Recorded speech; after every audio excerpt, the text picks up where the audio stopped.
Daily 283 రూపాయలు చొప్పున pay చేసి 16 సంవత్సరాలు పే చేసి అలాగా 16వ సంవత్సరంలో మళ్ళీ మీకు 3,39,400 రూపాయలు, 17వ సంవత్సరంలో 3,39,400 రూపాయలు, అలాగే 18వ సంవత్సరంలో 3,39,400 రూపాయలు, అలాగే 19 సంవత్సరంలో కూడా మళ్ళీ 3,39,400 రూపాయలు, 20 సంవత్సరంలో మళ్ళీ 3,39,400 రూపాయలు, ఆఫ్టర్ 21st ఇయర్ లాస్ట్ మెచ్యూరిటీలో మళ్ళీ మీకు 8,26,400 రూపాయలు మ్యారేజ్ ఫండ్ పొందండి.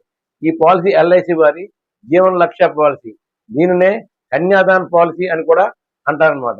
ఈ పాలసీ మీకు పిల్లలు మీకు 0 ఏజ్ లో తీసుకుంటే, పుట్టిన వాటిని తీసుకుంటే ఆఫ్టర్ 16th ఇయర్ నుంచి మీకు ఎడ్యుకేషన్ కోసం వాళ్ళకి ఈ అమౌంట్ ఇవ్వబడుతుంది అనమాట. అంటే 16th, 17th, 18th, 19th, 20 ఇచ్చి మళ్ళీ 21st ఇయర్ కూడా మీకు 8,26,400 రూపాయలు ఇవ్వడం జరుగుతుంది అనమాట. ఒకవేళ ఈ పాలసీ టర్మ్ మధ్యలో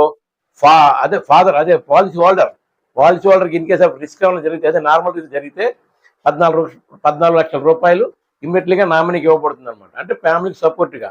అదే యాక్సిడెంటల్ రిస్క్ అయితే 14+14 28 లక్షల రూపాయలు ఇమ్మీడియట్లీగా ఫ్యామిలీకి ఇవ్వబడుతుంది. అది ఎప్పుడు ఈ పాలసీలో టర్మ్ రైట్ అనే ఒక ఆప్షన్ ఉంటుందండి. ఆప్షన్ కంపల్సరీ పాలసీకి పెట్టాలి. అలా పెడితే ఇమ్మీడియట్లీగా మీకు అమౌంట్ ఇవ్వబడుతుంది అనమాట. తర్వాత సంవత్సరం నుంచి ప్రీమియమ్స్ అన్ని కూడా క్యాన్సిల్ చేయబడతాయండి. ఆఫ్టర్ క్యాన్సిల్ చేయబడి మళ్ళీ మీకు తర్వాత సంవత్సరం నుంచి 10 సంవత్సరం కూడా మీకు 1,40,000 రూపాయలు చొప్పున 15th ఇయర్ వరకు ఇవ్వబడుతుందండి. మళ్ళీ 16th ఇయర్లో 3,39,400 ఇస్తారు.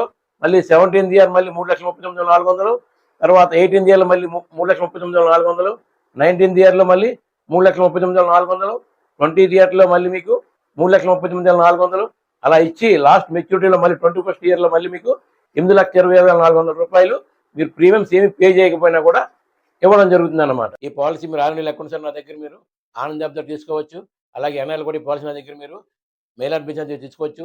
బీమా చేయండి, ధీమాగా ఉండండి, మీ ఫ్యామిలీ ప్రొడక్షన్ కల్పించండి.